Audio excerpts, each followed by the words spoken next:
satellites do exist, okay? But I am of the belief and understanding that there is no possible way that anything weighing over a ton is being put in the nose cone of any rocket. I don't give a shit how powerful the rocket is. I put out videos, you know, explaining to you guys what Don Pettit, NASA astronaut and PhD, who talks about the tyranny of the rocket equation. I put this out, and he explains. I don't explain it to you, but he explains how it is dumb mass, meaning extra weight, material, and scientific instruments, literally affects the entire performance of a particular rocket based on the amount of fuel it needs to have on board to do what it needs to do. But there's no way, I don't give a shit what type of physics science that they're engaging in mathematics. There's no way they're sending something up in the sky on a rocket that weighs over a ton and allowing it to maintain its aerodynamic stability and remain control and stay in control, where that rocket is not spinning out of control and basically exploding in the sky. So based on that hypothesis, I'm going to reveal this document to you guys to show you there ain't nothing in the fucking nose cones in those rockets. The entire satellite program worldwide, okay, worldwide is a balloon program. And it's been in existence longer than fucking rockets, period. And I'm going to show that to you. So first document we're going to read. Here's the document. Just like I said, it is, the title of it is telling in of itself. Space and Missile Systems Center. Okay? Space and missile systems. Now, the term space, what does that mean? They have a general international presumption of where space begins. The U.S. Department of Defense classifies and categorizes space to begin at 80 kilometers. That's about 262,000 plus feet above the surface, center surface of the Earth. That means the flat plane surface that we live on. You launch a rocket, boom, 262,000 plus feet above the surface of the Earth. That's US DoD standard. So according to the DoD, they got aircraft that could fly close to that, maybe half the distance. But the international standard is called what they call the Kármán line. Theodor von Kármán developed, him and a bunch of physicists and scientists from all over the world, including scientists from the United States, established in the 1940s that space actually begins at 100 kilometers. For those in the United States, that converts to 328,082 feet above the surface of the Earth. Okay, that is where actual space begins. Now, what is space? We can have several definitions of what space is. We don't fucking know. They're still studying it as we speak. So space definitely, that at that altitude, even at DoD standard, we got a serious lack of oxygen and all of the components and pressure and environments that are consistent on the surface plane of the Earth. Okay? So in space, you have limited to almost zero aerodynamic control, astronomic control. You need some sort of vehicle that has to travel at ultra high speeds, beyond, well beyond the speed of sound, which is 760 miles per hour. Okay? It has to be traveling at high speed, you know, for it to maintain any sort of aerodynamic stability and function and control at those altitudes. So, Space and Missile Systems Center. This is an interview with Lieutenant Colonel Harold E. Mitchell for the Corona program. Now, let me dive about the Corona program. The Corona program, okay, the Corona program is still a top secret program. It was a program launched by the National Reconnaissance Office in conjunction with the CIA. It's equipped with some very advanced optical equipment and photographic equipment to conduct mapping and reconnaissance intelligence gathering capabilities, okay? So I have that document pulled up here for you guys that we're gonna reference. We're gonna need that program. So this is a letter actually drafted August 21st, 1964, regarding a Corona mission. Now, I need you to understand this. There were several Corona missions. So this is the importance behind proving that this satellite was never launched on a rocket.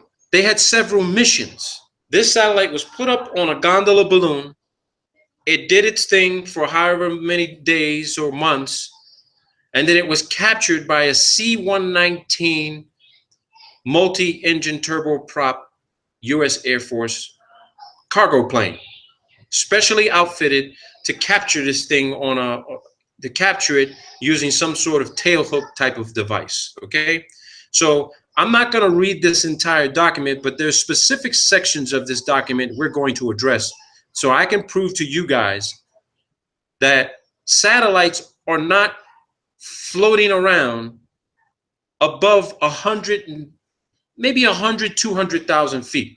They are literally 10 to maybe 50,000 feet above the altitude where U2 optimal flight range is. So, and I'll show that to you as well. The technical specs for U2, they can go beyond 70,000 feet, okay? Beyond 70,000 feet. That's not their max operating altitude. They can go beyond that, okay? Now, the reason why I chose this document is for one simple reason. Although this activity occurred between 1954 and 1956, and Corona program is 1958 to 1962, the subject time frame involves about 20 years, 23 years. But look at the date of the interview, people. The date of the interview was October 1st of 2003. Now, what significance does that play? One, to me, it's fairly recent. Even though this is 2016, that's 13 years. Okay, this document was recently declassified as an interview, but it's also interesting to note that it was conducted by the Space and Missile Systems Center. So Robert McCulley was of the History Office at the Space and Missile Centers at Los Angeles Air Force Base. So this guy is going to interview Lieutenant Colonel Harold E. Mitchell of Missouri over the telephone about his experiences recovering Corona satellites. All right, I'm going to skip forward because he just talks about the guy's history, where he got his training, how long he's been doing his training. You know, this is just basically, you know, introductory type of, okay, this is who this guy is. I need to know who he is. Okay, now let's get to the meat of what it is he was doing and what his role was in this program. So they talk about what his rank was. This guy was a captain. He was in charge in 1954. He was part of the Dragnet program, also known as the Genetrix program or weapon system. 119L came along. They were flying out of Charleston, South Carolina. That's where they were doing a lot of their training. They were flying a C-119. You saw a brief picture of what that looks like. It says, how did you conduct your training? They talk about how they were conducting their training. Again, a lot of this information, it's not insignificant, but it just adds to the narrative of, you know, is he talking to the right guy? All right. All right. So here's some of the beginning meat of this interview. McCauley asked Mitchell, Captain Mitchell, did you ever recover the Dragnet training capsules at night? Mitchell says, it's impossible to recover at night. The only time we flew at night was during our instrument training. We didn't fly our emergency training at night either. We did all of our training instrument flying 16 hours a day. We did that because time was of the essence. And if we didn't fly night missions, we'd never get all the training done to get people ready to go into the practice sessions, okay? So let's go ahead in. Now, here's where he describes what the Dragnet gondola looked like. What did a Dragnet gondola look like? Well, we used similar parachutes, except the Corona program or Discoverer program only used one chute, okay? We used 4 28-foot parachutes for a Dragnet gondola, and they did all of the chute modification at the parachute shop. They would attach 4 parachutes, and these were not reinforced parachutes. They were just to lower the load, the gondola. You'd attach them to the gondola, and then from the middle of this, on a longer tether, you would have a smaller chute that we call the drogue chute. I think the drogue chute was 100 feet above the 4 descent chutes, and the drogue chute was reinforced. We could make our passes on that drogue chute. when they say they can make their passes on that drogue chute, you're looking at a 100-foot tether. And what would happen is that the drogue chute would deploy. You got a 100-foot of tether. The plane didn't need to come within a dangerous distance of the chute as the satellite was falling from the sky, and they'd have a hook at the back of the aircraft that would fly by and hook this chute. And once they hooked it, they start reeling it into the back of the aircraft. Here's some important data. The top of the gondola had a compartment for the chutes and all that stuff. And a lot of it had to be the parachutes, but the whole capsule was 1,450 pounds when it was airlifted, okay? The capsule they're talking about is literally the satellite. The gondola had, now I want you to pay attention to this. He says, this is Mitchell, Captain Mitchell talking. Captain Mitchell says the gondola had a huge balloon. I mean a huge balloon. You could see it at 60,000 to 85,000 feet.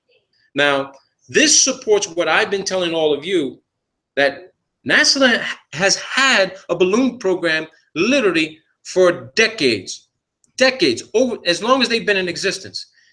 Some of these balloons are the size of a football field. When you look at the size of a football field, 100 yards long, 50 yards wide, just imagine what that looks like up in the sky. Think about what a balloon that size could lift off the ground, okay? Now, Macaulay says, did you ever see a Genetrix balloon get inflated and then lift off? Did you see that process? Mitchell says once, but I didn't see the beginning of it. I saw it when it was about 3/4 filled and then the liftoff. Now, this was only in the training phase of our operation in the summer of 1955, and that was done in Denver, Colorado at Lowry Air Force Base. The one that I watched launch, they had to put the capsule on a forklift, and I imagine this was done before the balloon was attached and inflated. At any rate, they started their inflation, and then as the balloon got full enough to support itself and go airborne, they'd run down a taxiway with the forklift, carrying the gondola until the balloon had enough lift to get the gondola airborne. I want to show all of you what that actually looks like in real time. Now, when I say real time, okay, when I say real time, I'm talking to you, this is a launch that had already occurred in Antarctica. This is a launch that already occurred in Antarctica, and I'm going to show it to you. And here we go.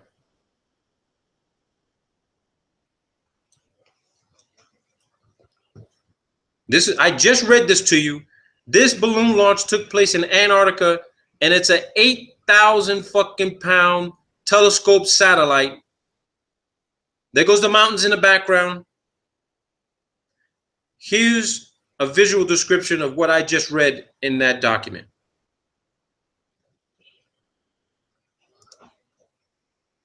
Down a taxiway and getting in the loft and launching it. Watch what happens.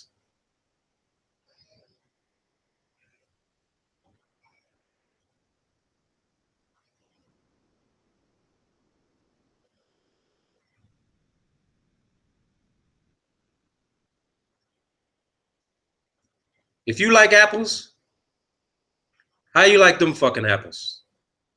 That's 8,000 fucking pounds, people. 1,000 pounds. That dome on the top is actually where all of the radio equipment is installed so that the C-130, so that a C-130 can communicate with it. It sends off a signal so that when these aircraft are in the air, they can detect the signal while it's up at 85,000 feet, 100,000 feet. Today's balloons get to about 130, 150, 180,000 feet, okay? And at nighttime, when the helium air is cooled down, the balloon drops in altitude about 10,000 feet, maybe 5,000 feet. And then when the sun shines back up on it again, that hot helium air expands and the balloon raises in altitude again. So you have this oscillation of losing altitude, gaining altitude, losing altitude, gaining altitude. Now, for anybody that hasn't paid close attention to what the ISS is doing, The ISS is doing the same fucking thing that balloons do. And I'm going to prove that to you as well, that the ISS, if it exists, which now I'm of the conclusion that it does exist, that means that the ISS is up in the sky. It's not at 245 miles. It's within, say, 150, maybe 250,000 feet. And to prove to you where that site location is, this is Google Earth Pro. This is December 15th of 2009. Okay? This is Antarctica. Antarctica people. On the other side of Antarctica, this is the launch site for the balloons. It's called the Wallop program. Based on satellite imagery, you have these large cranes out there, okay? The launch site for the balloons. Further proof that they're using aircraft to capture these things down in Antarctica. This. Here goes your C-130s, C-7. These are your C-130s. These are your C-119s. Turboprop planes. And if anybody wants to say, oh, well, they're using this to transport people back and forth. Yeah, they are using people to transport back and forth. But guess what? These are also specially outfitted aircraft to literally recover.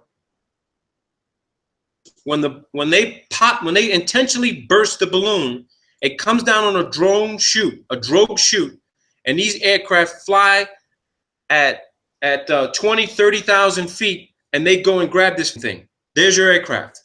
5. You have a 6th over here. This is for crew transportation, but these big boys right here, these Hercules are the ones that are recovering 8,000-pound telescope satellites launched from Antarctica. The document, because this document gets better. Now, Macaulay says, did the gondola lift off pretty quickly after it was inflated? Mitchell says, yeah. Once it was inflated with the helium it carried, that balloon was designed to go during the day to about 85,000 feet. Now, this is back in 1954, people. Today's balloons get, well, almost 3 times this altitude, okay? Maybe 2.5 times. As nighttime came and the gas cooled down, it would come down to around 60,000 feet to 65,000 feet. So it dropped almost 20,000 feet in altitude in the evening time, okay? In the evening time. So I want you guys to picture this, okay? There are people online who they're so in love with NASA, they will tell us, all these trolls will say, no, I've seen satellites myself. They'll say, no, I've seen satellites myself. I've seen it in my telescope. I've seen the Hubble. I've seen the space station. I've seen a satellite pass over. You're looking at the Hubble and the ISS floating around in the thermosphere, moving at high speeds, because the hot air up there moves at high speeds, very high speeds. How fast those speeds are, who knows? But we know this for a fact. The higher you go, the faster you have to go, right? The higher you go, the faster you have to go if you're using an aerodynamic vehicle. Now, Macaulay says, do you know how long the balloon floated over the U.S. before they were usually recovered? Mitchell says it varied with the flight path. We tried to recover them before they left the continental limits of the United States. We had one balloon that went into the jet stream and flew east during our training period. I believe that it took off in July 1955. We deployed an airplane and he went to Goose Bay, Newfoundland, refueled and headed for the Azores. I believe there were another 1 or 2 airplanes from other squadrons too. He says the balloon was finally terminated someplace over the area of the Azores. I don't think that capsule was ever recovered. I couldn't say for sure. Macaulay says recovering a Discovery parachute must have been easy compared to a Genetrix gondola. Mitchell says it was. Discovery was much easier once we resolved the problems and they designed the right parachute and equipment to recover it with. Actually, when you do aerial recovery every day, it's a piece of cake. Easy. It was fun. Each recovery aircrew had to aerially recover 5 dragnet parachutes after we'd complete our aerial recovery phase. We went up to an airfield at Georgetown, South Carolina. Ground crews would use drums of water to simulate the gondolas for surface recovery. Oh, look what he says here. He says, during the Genetrix program, we operated under the Strategic Air Command.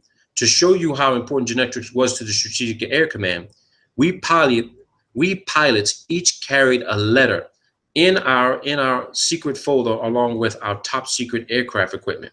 It was a letter from the Director of Operations for Headquarters, SAC. His name was Brigadier General Howard Smith, to the commander of any SAC base where we had to land, that we had the #1 priority over anything else in refueling, maintenance, and getting our aircraft back airborne. Now, why would they have #1 priority to refuel and get airborne again? Let's assess that.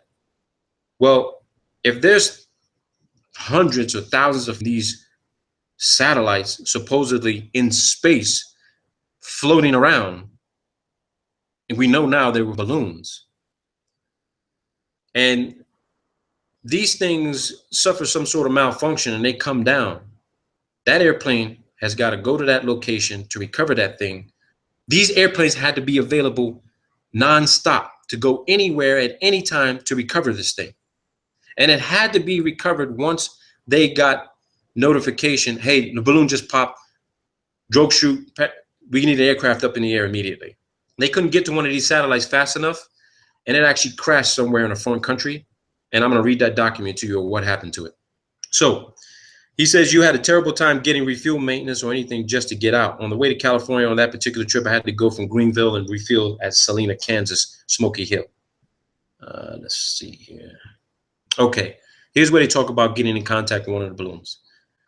I then flew into Castle Air Force Base on Friday night. The next morning, we checked into the command post. The balloon had started traveling to the west, and they were concerned about it. So they scrambled us, and we started tracking after it. Each one of these balloons transmitted their own identification signal. By the time we made contact with the balloon, we were about 310 miles at sea, west of San Francisco. I didn't like us being out there by ourselves, especially making aerial recovery. At about 85,000 feet, after you sighted a balloon, you'd interrogate it. The balloon's radio signal would give you its code name or code number. If you wanted to terminate its flight, you had a black box up on the flight deck at the navigator station. He would dial in the code of the balloon we were trying to track, and the balloon would come back and answer. Then if we had clearance from the Charleston Air Force Base command post to bring the balloon down, we would insert another code. This then would ignite a blast from the gondola that would burst the balloon. After we terminated the flight of the balloon, here's what they say. It would do very much the same as the Discoverer did. It would fall so far, and then the drogue chute would come out. The chute would slow it down until it was at an acceptable altitude and airspeed. And then the parachute would get fully deployed. It was late. Listen to this, people. It was late in the evening when they authorized me to terminate the balloon. Macaulay says, once you recovered this gondola, what happened to it at that point? Mitchell says, we made the recovery on it, brought it back in. We were very low on fuel. I told them I was going to Castle Air Force Base to refuel. Then they deployed us to Offutt Air Force Base, Nebraska, where we delivered the capsule there. Where it gets interesting for me. Macaulay says, after you landed at Offutt Air Force Base to drop the gondola off, how did they unload it and take it away? Mitchell says they sent people out and it was offloaded. Where they took it to and what they did with it afterwards, we didn't know. That was not our mission. Dragnet was a top secret operation, gondola and all. The only thing that we were concerned with were the people who were not connected with the program, that they had no opportunity to see the gondola, so we carried sidearms. You hear that? They didn't want people to see this thing. So they were always strapped, ready to go, that if someone were to see one of these things, they had to deal with that person. Now, this was back in 1954. You bet your ass the same thing is happening today. They don't want nobody seeing the Hubble come down on a parachute. They don't want to see it. They don't want to see parts of the space station, which is in modules, detach, come down on a parachute, get captured by one of these these C-119s or C-130s taken down to Antarctica at the Concordia station. And just to remind people and to redress this, Concordia station, NASA classifies it as a hypoxic environment. Okay? They said the conditions at Concordia are more severe than being on the ISS. So when astronauts actually are sent down there for cold weather training in the most extreme environment on Earth. How could there be a place at about 8,000 feet above sea level be more extreme than being at 245 miles above the surface of the Earth, supposedly in microgravity? And I thought to myself, wait a minute, the ISS is definitely not at 245 miles. Because if I can go to Concordia Station in Antarctica and literally be in worse conditions than being on ISS, then ISS conclusively has to be around 150, 160,000 feet. Let's keep going on. So this guy goes on and he says that, and this is what's interesting about this. He says he had an instrument problem on the airplane at Offutt Air Force Base, and the people came out to refuel the plane. I filed to come back to Charleston as soon as they offloaded the gondola. This was on a Sunday morning, and I'd gotten in there late Saturday night. The base operations officer said he was going to come aboard. He wanted to check Form 21A, which is my maintenance form. I lost an inverter, and I had a bad generator, but I didn't want to fool around and stay at Offutt Air Force Base on a weekend trying to get it repaired. So while this guy's at this base, this captain, okay, some lieutenant colonel, he says he was a lieutenant colonel, and he tried to come on board our airplane. And here's what happened. The captain, Mitchell, says, I said, I'm sorry, you're not allowed on board. This lieutenant colonel stepped up the ladder and started explaining that he was a Silverleaf, a lieutenant colonel, and I was wearing tracks, a captain. About that time, he heard the rifle bolt of a carbine slide home, loaded to ammunition. My crew chief was standing there with his carbine down at his hip, so the lieutenant colonel decided not to come on board. He decided prudence was better part of valor. So you see that? This guy's a captain. He tells a lieutenant colonel, sir, I'm sorry, you can't come on board. I'll come down to show you my Form 21A, but you can't come on board. This lieutenant colonel says, excuse me, but I'm a lieutenant colonel and you're a captain. I can come on board. And one of this guy's crew chief says, I don't think so. He chambered around. Lieutenant colonel said that, and he's like, okay, no harm, no foul. Let me know when you come down and show me the form. I mean, come on, people. You're talking about an Air Force pilot, top secret security clearance, maybe higher, and they got authorization to kill one of their own people if security is breached. This guy's not even supposed to know what the hell is inside that aircraft. They were ready to shoot him. That's what you got to deal with. So, and Macaulay says, did the Genetrix gondola drop a capsule like the Discoverer did? Mitchell says, no, the gondola hung below the 4 27-foot, 24-foot chutes. When you shoot the balloon down, all these parachutes packed on the top of the gondola deployed. The gondola would start then falling to the earth. He says, so you recovered the entire gondola. He says, you caught the whole thing. You caught everything except the balloon, and it was quite a load. Error recovery really was kind of a hairy operation because you're flying at such low speeds. We were especially low on fuel that night. We had to fly at about 115 to 120 knots just to keep our airspeed up. And with the beaver tail door open and the recovery poles and cables hanging out of the back of the end of the airplane, it took quite a bit of power using quite a bit of fuel. So again, these guys are recovering things that are thousands of pounds, half a ton or more. They have to fly at low speeds just to capture the damn thing and make sure they don't rip the tether apart and lose the damn satellite.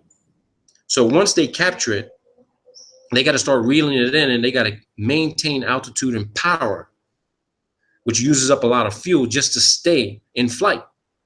and then they beat feet out of it and get the hell out of there and take it to where it needs to go.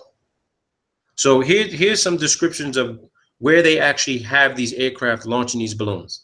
He says, once our Genetrix training was completed and the airplanes were put in top maintenance condition, we deployed to our pre-designated bases in November of 1955.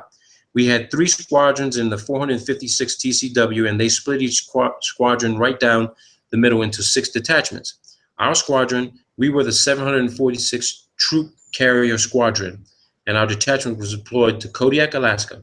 The 745th Squadron went to Adak, Naval Air Station, Alaska, and the other detachment was sent to Japan at Johnson, Misawa, Itazuku. Another squadron was sent to Kadena, Okinawa.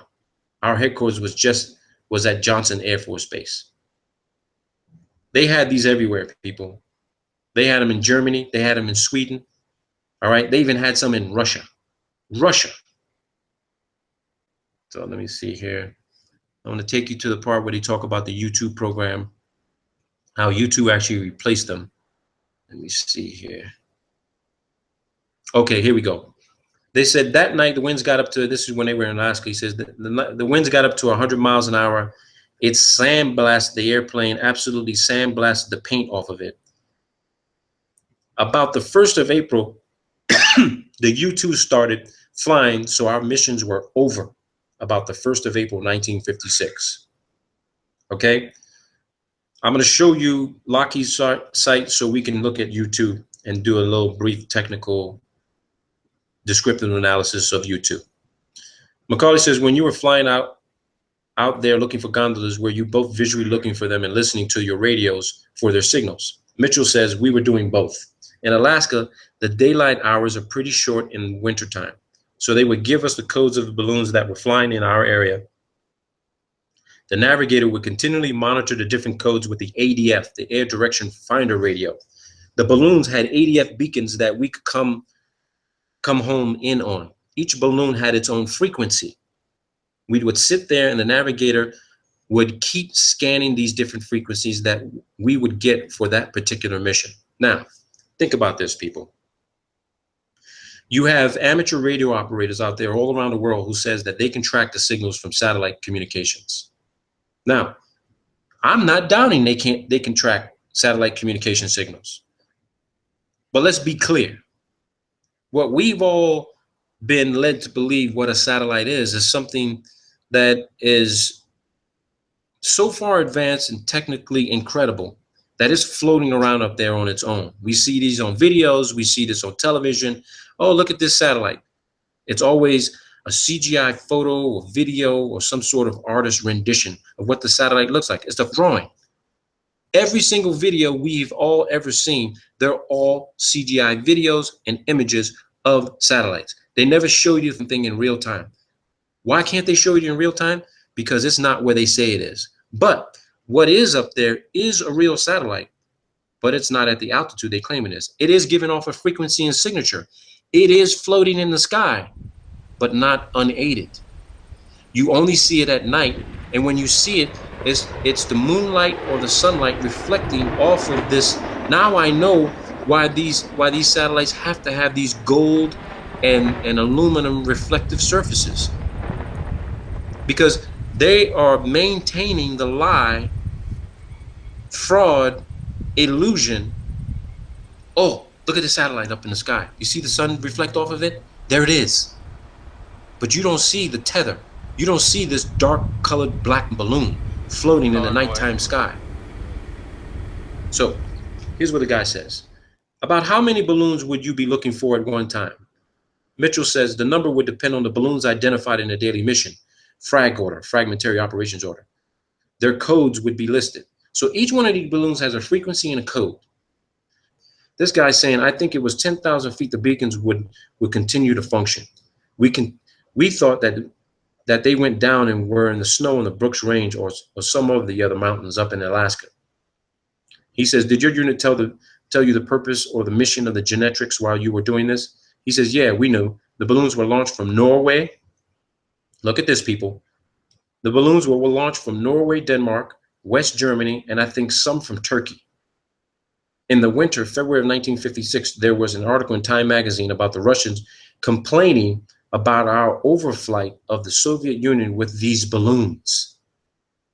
Holy shit, people. I mean, really. The Russians were complaining about the US flying over the Soviet Union with balloons. The Russians were complaining about overflights of the Soviet Union with balloons. They had any number of gondolas stacked in the Sperodonivka Palace driveway of Foreign Ministry. Molotov. It was just unbelievable. He had many of them. What they're describing here is this. The Soviets ended up capturing a shitload of these fucking balloons the US was sending up in the air.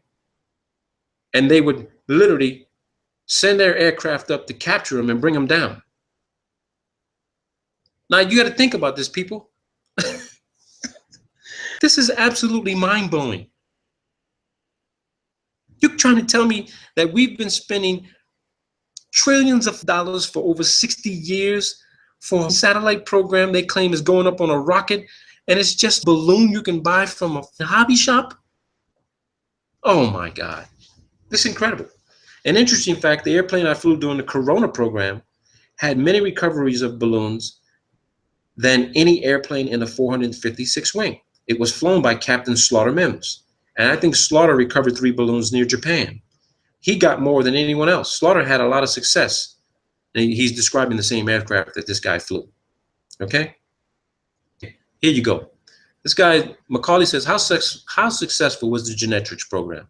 Mitchell says, none of the pilots associated with the project was ever permitted to see any of the Genetrix film that was recovered. The film was stored in the vaults at Air University at Maxwell Air Force Base, the last I heard. I was at Air University Film Library in 1957, and I asked if I could see the film, but they wouldn't let me because I didn't have need to know about it. Outwardly, I understood that it was a fair success. We knew more about the Russians than we would have without Genetrix. It wasn't good enough to continue with in conjunction with the U-2. It was like the U-2 wasn't as good as Discoverer. I have a document and a study on Genetrix done by a gentleman up in Minnesota. It gives the number that was recovered. A lot of the gondolas went into the water and were never recovered. They had a saltwater plug in them that dissolved when the plug came in contact with the water and eventually sank the gondola. That's what they say. That's what they say. Now, get this. Macaulay says, did the public ever see the Genetrix gondolas and think they were UFOs? Mitchell says, I never heard of any reports of that nature, if there were any. There could have been. I don't know. You know, it's been so long since that operation. I don't recall any newspapers that might have said that they were UFOs. I know you could see the balloon. Listen what he says. He says, I know you could see the balloon very easily from the ground. It looked, here you go, people, smoking gun. It looked about like a silver dollar during the daytime because you couldn't see anything attached to it. You see this for yourself, people. He said you could see it from the ground, and it looked like a silver dollar during the daytime because you couldn't see anything attached to it. So, for all those naysayers out there that claim they've seen the Hubble, they've seen the ISS, they've seen other satellites and shit floating around in the sky, think about this. That reflection that you see with the sun reflecting off of the aluminum surface, or whatever type of aluminum, whatever type of shiny reflective material they're using for these satellites, carried by the jet stream, flying around a specific territory that is tasked to fly around in. Macaulay says, at that time, did you normally call the program Dragnet or Genetrix? Mitchell says, we called it Dragnet. Genetrix was a classified code name for the program like Corona and Discoverer. Dr. Alvin H. Howell was the brains behind the balloon program. There you go. They lost one of these, okay? They lost one of the Corona satellites on a balloon, okay? This is a letter written to the Deputy Director for Science and Technology at the National Reconnaissance Office, okay? This was released, declassified and released by the National Reconnaissance Office November 26th of 1997. in accordance with Executive Order, I think that's 12958. Subject, Corona Mission 1005 incident. This memorandum is for information only. Corona Mission 1005 was launched on 27 April into orbit. Orbit. They're considering orbit to be space. We know it ain't fucking space. All right? But that's moved. Let's continue on. Recovery attempts commencing 2 May were unsuccessful. Attached here too is a chronology of operational reporting received on this mission. Number 3, on August 5th, OSA received word from its security representative at the Air Force Base, Los Angeles, that a satellite capsule had been reported as coming down near the Venezuelan-Colombia border. The actions taken by OSA upon receipt of this information are detailed in a separate attachment. As a result of the investigation by the OSA in conjunction with the Caracas station and the embassy attaché office there, the following facts are noted. Listen to this. August 1st. First word was received by Caracas Army Attaché Office of finding of a capsule at La Fria, 500 miles southwest of Caracas in a remote region of the Andes. August 3rd. Reconfirmation of capsule finding made by telephone call to Caracas Embassy. August 4th. Representatives of the embassy viewed capsule at San Cristobal, to which it had been moved by political police. First press stories appeared. August 5th, capsule flown by host government to Caracas. August 6th to the 10th, capsule held by Minister of Defense of Venezuela. All right. August 8th, team from headquarters arrived at Caracas consisting of a security officer and a technical officer from the OSA office and a technical officer from the National Reconnaissance Office. August 10th, capsule turned over to embassy, examined, and reports made by the headquarters team. Copies of pertinent cables on technical and security aspects attached. August 12th, security officer scheduled to return capsule to West Coast. August 6th to the 12th. For the record, it should be noted that on Thursday, 6th August, a request was made by the CIA to the NRO to convene a meeting of the Interdepartmental Contingency Planning Committee to assess the problems, coordinate procedures, and assign responsibility for responding to any news media queries which might arise. Now, what's interesting about this, they noticed there was a label that there was a secret label on in satellite. It was marked secret. They removed that classification from it. This is regarding the history of satellite reconnaissance, volume 2A, SAMOS.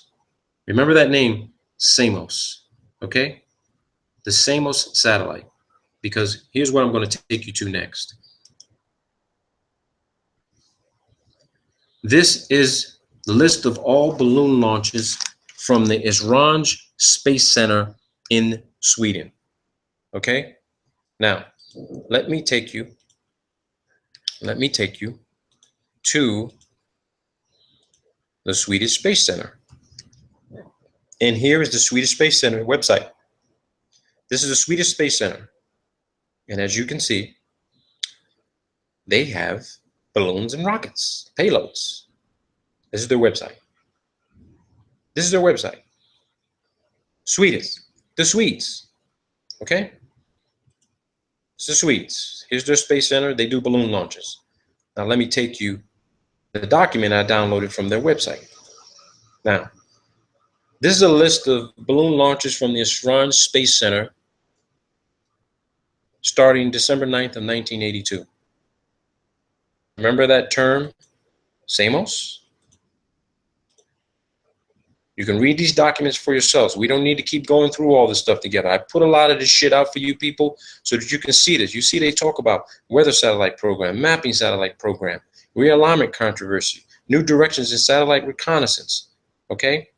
But let me take you to this document, which is very important, from the Swedes. This is not US oriented. I got this from a foreign country, okay?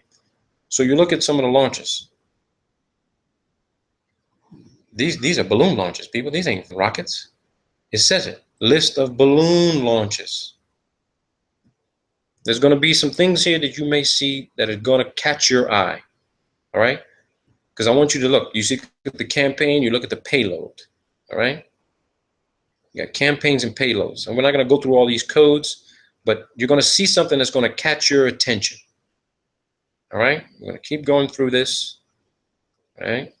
Keep going through it. You're going to see something that's going to catch your attention, that's going to blow your mind. You see this, people? What does that say? Mir. That's the Mir space module. February 24th, 1997. Here goes another one. Mir. March 17th, 1997. Mir. Okay? I want you to see these things. All right? I want you to see these things. Let me take you to another one here, because there's let me hang on. Let me see. Here we go. Two more. Mir. February 18th, February 19th, 1999. Mir. It's the Mir space module, people. On a balloon. The ISS does not exist complete the way they show it on television. Here goes another one. Mir. On a balloon. What they are showing you of the space station is a computer-generated image. They are not showing you the complete module put together, flying at 17,000 miles an hour. Here you go. Look at this. Support Mir. They sent up a support balloon to resupply the Mir on a balloon. On a balloon, people. Look at this. Orion. Orion payload. Look at here.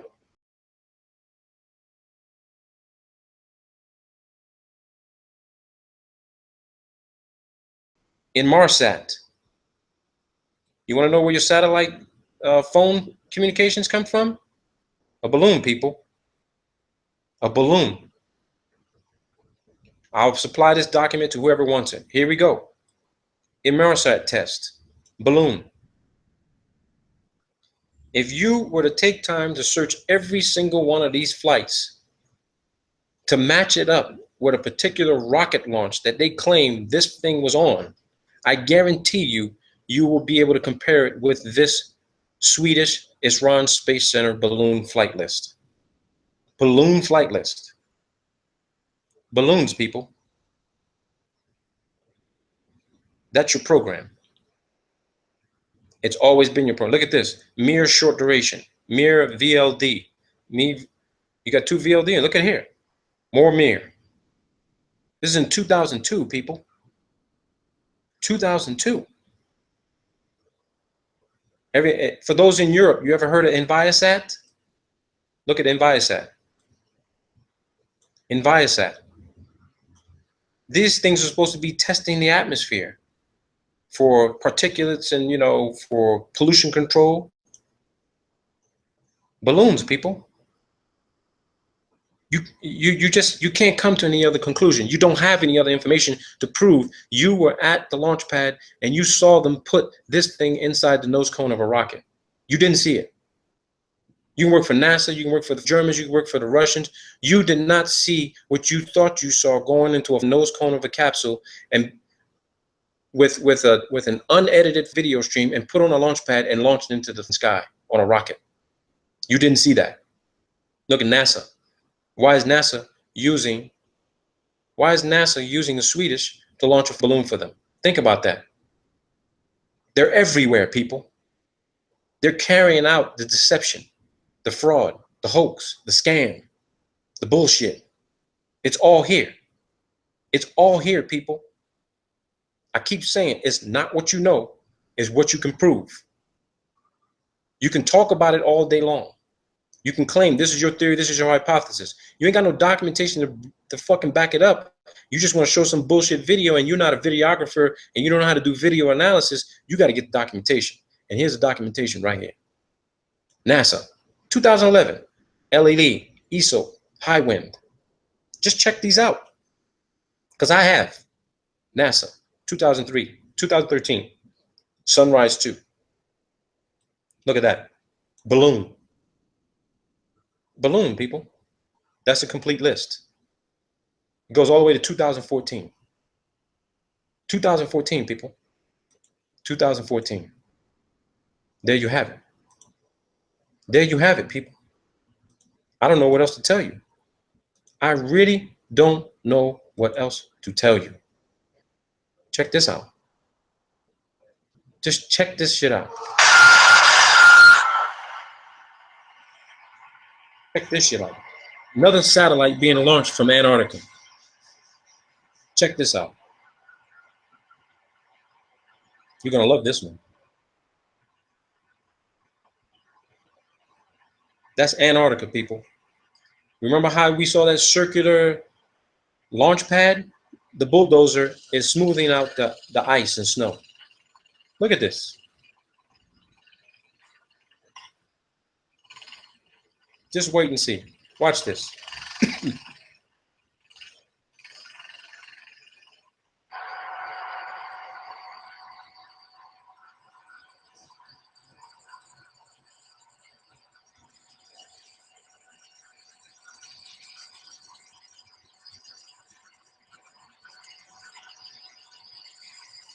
This is McMurdo Station in the background.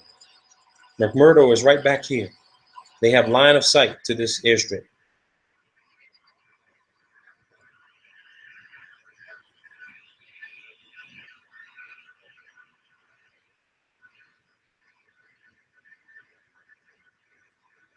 Just look at this. This is your billion, trillion dollar fucking satellite program. A goddamn fucking balloon. A balloon, people.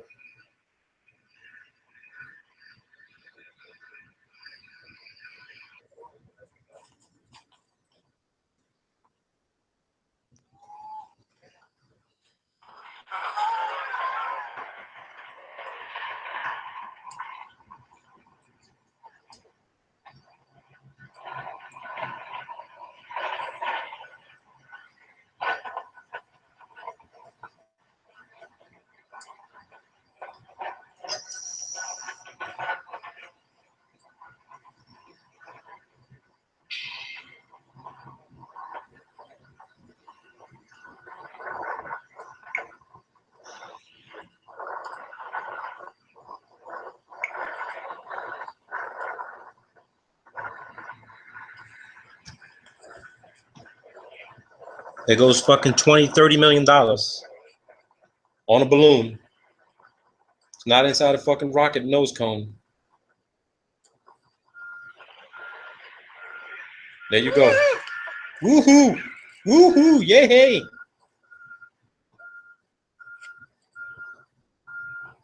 Now you want to know what NASA is spending all that fucking money for? On helium? NASA has spent a shitload of money on helium. So you got to ask yourself, what the fuck is all that helium for, right? You think, okay, maybe it's for the vacuum chamber. They're doing all kinds of testing. No, bullshit.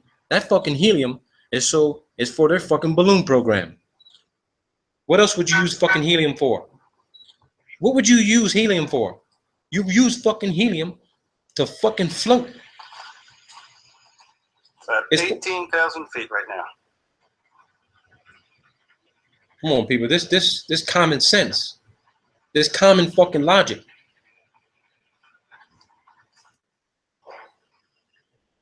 Okay, the payload is now at 105,000 feet. Look at that. 105,000 feet. Quite well, even with the naked eye. It's nice and well inflated now. So based on the size of that balloon, well, we're at about 120,000 feet. Look at that. So these things got to get to at least 150, maybe 100, maybe they can get to about 180,000 feet. But at nighttime, see this fucking thing. You're not going to see it. You're not going to see the satellite. Period. So we're going to go to aircraft. So let's go to the U2 Dragon Lady. Let's go to the U2 product card. Okay, so here's your U2. I can tell you here right now, this is a new upgraded edition. They've upgraded the satellite system. So instead of, they're still using balloons, okay? They're still using balloons. But as far as military, advanced communications, topography, mapping, this platform 33 of these are stationed around the world. 33 of them. Half of them are flown unmanned. Half of these can be flown without pilots inside of them. They can fly 24 hours. They can be refueled in the air at high altitude. They've got everything on board that you would need to do the same communications on the ground. 15 of these can be flown without pilots, unmanned. When I spoke to my professor, who used to be a Defense Intelligence Agency officer, he was in charge of the U-2 ISR program, Intelligence Surveillance Reconnaissance program. I asked him how many of these would be needed to cover the entire Earth in a 24-hour period. He told me, you only need 10. You could cover the entire Earth. And your satellite photos that you guys see, satellite imagery, high altitude imagery that they claim is coming from the ISS, the U-2 is taking the high definition photographs and they're being presented as ISS footage. Don Pettit told you in the Tyranny of the Rocket Equation, there ain't no fucking way humans ever left the fucking Earth. They ain't never left the fucking Earth in the space. This is it right here. Period. Period. So let's look at this document. I want to blow this up for you guys here. So let's do this. It says here, and I want to go specific to the technical capabilities. Okay? Let's do this. It says here, look at the maximum cruise speed. Actually, no, the cruise speed is 475 miles an hour. Now, that's completely contradictory to what we have learned and been told with regard to high altitude aeronautics, that the higher you go, the faster you got to go to maintain aeronautic stability and control. But it seems here that the cruising speed for the U-2S is 475 miles an hour. There's less atmosphere at altitude. But this is where people get confused when you see all the videos. It says the ceiling is above 70,000 feet. Above 70,000 feet, people. The max altitude of U-2 is not 70,000. The ceiling is above 70,000. The range is greater than 6,000 miles, which means if the cruising speed of U-2 is at 475 miles an hour and it can go above 70,000 feet, that means that there's definitely atmosphere that is breathable. You can operate in it above 70,000 feet. And you use less fuel at 475 miles an hour above 70,000 feet. This is the cruise speed. Maximum weight, 40,000 pounds. So would you think maybe possibly they could put some sort of advanced optical scope on this bad boy?